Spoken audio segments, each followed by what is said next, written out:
en un dolor general, como cuando están con gripe. Ese dolor que se expande por todo el cuerpo. Ahora solo concéntrense en la cervical, hombros, espalda y brazos. Imagínense como la sensación de dolor de los moretones al roce, desparramado por toda esa zona. Y sobre esos mismos moretones, el ardor de una quemadura reciente y palpitante.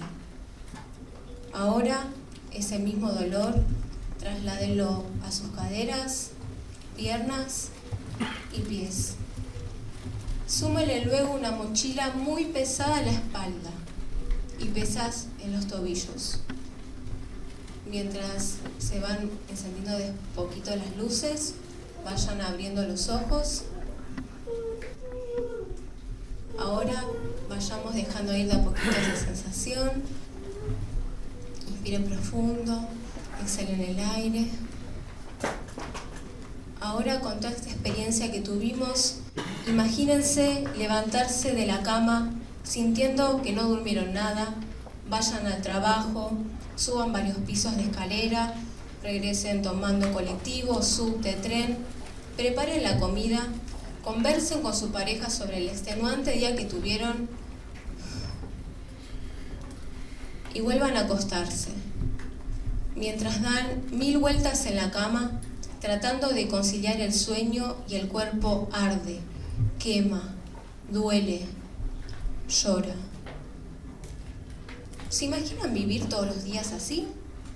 ¿Qué cosas harían para poder hacer todas las tareas diarias a pesar de sentir este dolor? Les cuento que empecé con estos primeros síntomas cuando tenía 12, 13 años. Siempre estaba cansada, el cuerpo me pesaba. Todos me decían, estás exagerando, siempre te duele algo. Tómate tal cosa y se te pasa. Imagínense lo difícil que fue de entender para los adultos que alguien tan joven, en plena adolescencia, pudiese sentir tanto dolor.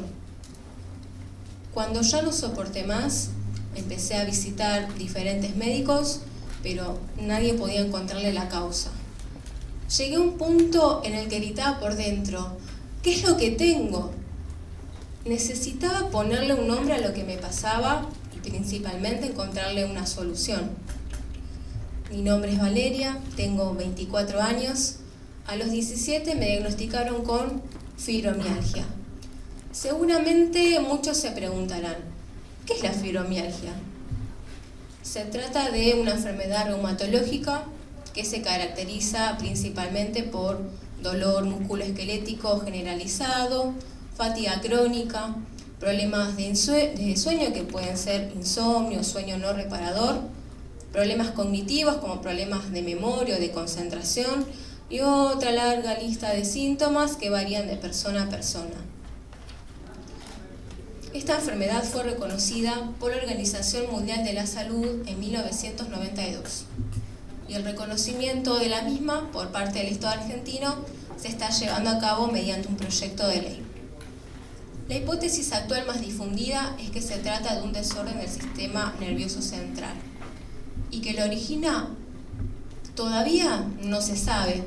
Se cree que puede ser autoinmune, que se hereda genéticamente, que aparece por estrés o traumas como gran parte de las enfermedades, pero por el momento se encuentra en investigación. Y así, para poder dar con este diagnóstico, te hacen en cierta forma estudios para descartar todo lo que no es, y luego de carpetas y carpetas de estudios que dan negativo, van al último recurso. Ahí es cuando pasan a la identificación de los llamados tender points o puntos sensibles. Con 11 de estos 18 puntos tendríamos un resultado positivo. En mi caso, entré al club de la fibromialgia con 16 de estos puntos. Cuando finalmente el médico me dijo, ¿tenés fibromialgia?, me llené de preguntas que habían esperado 4 años en ser respondidas. En cuanto a qué era, me informó que era este desorden de mi sistema nervioso que hacía que sintiera en forma aumentada la sensación de dolor. En cuanto a qué lo origina o cómo apareció, en realidad esa respuesta se las debo. Mejor dicho, nos la deben.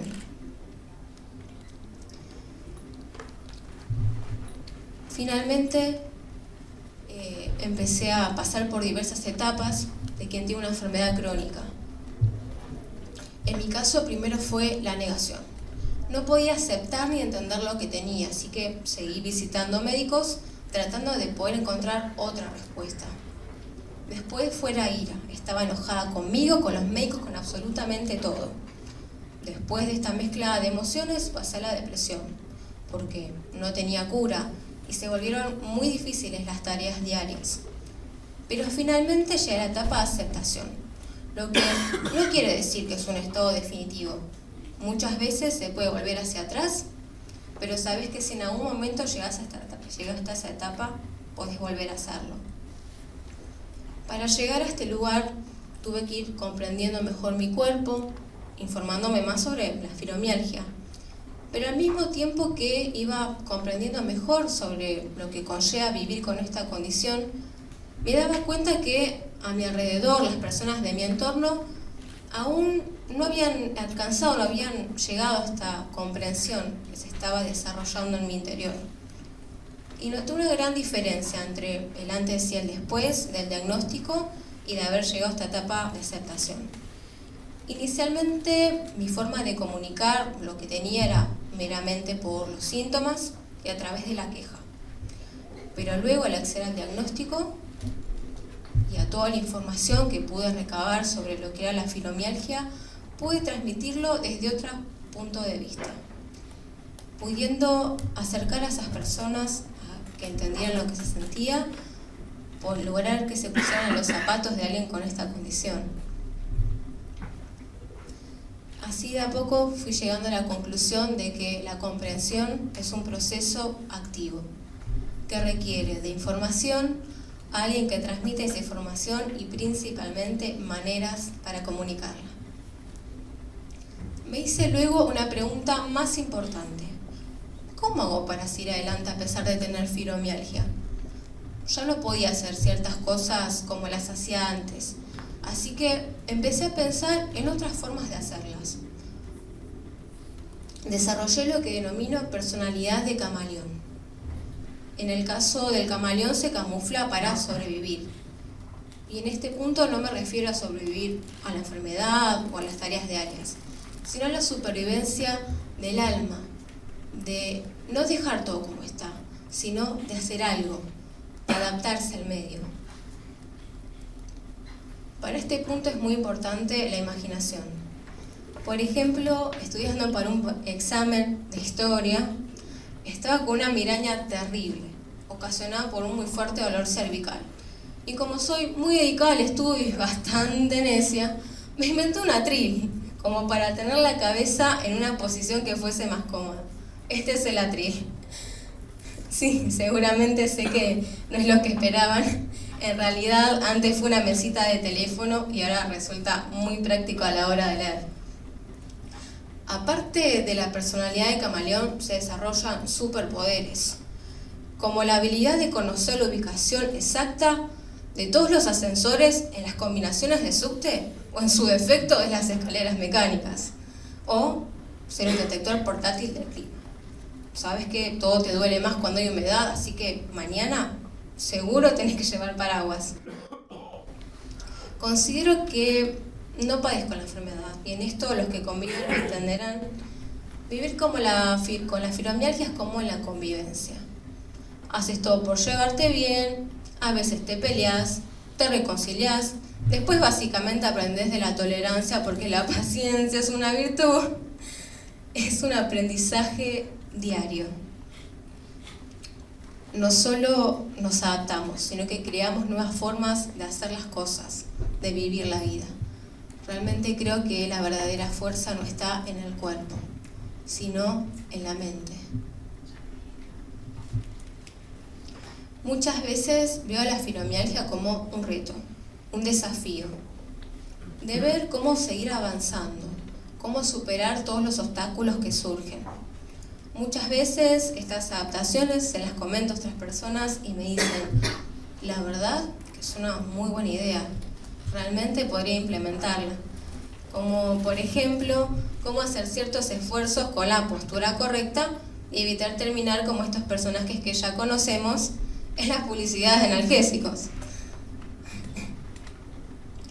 Por eso, mamá, papá, amigo, conocido de esa persona con fibromialgia, escuchen, que seguro esa persona también tiene algo para enseñarte. Aprendan con el tiempo el valor del esfuerzo, de los pequeños logros, de no pensar simplemente en que la vida sea más fácil y sencilla, sino de valorar cada avance, cada detalle, cada meta alcanzada. En mi caso, celebro los días en que puedo limpiar una sola habitación de la casa sin tener que hacer pausas.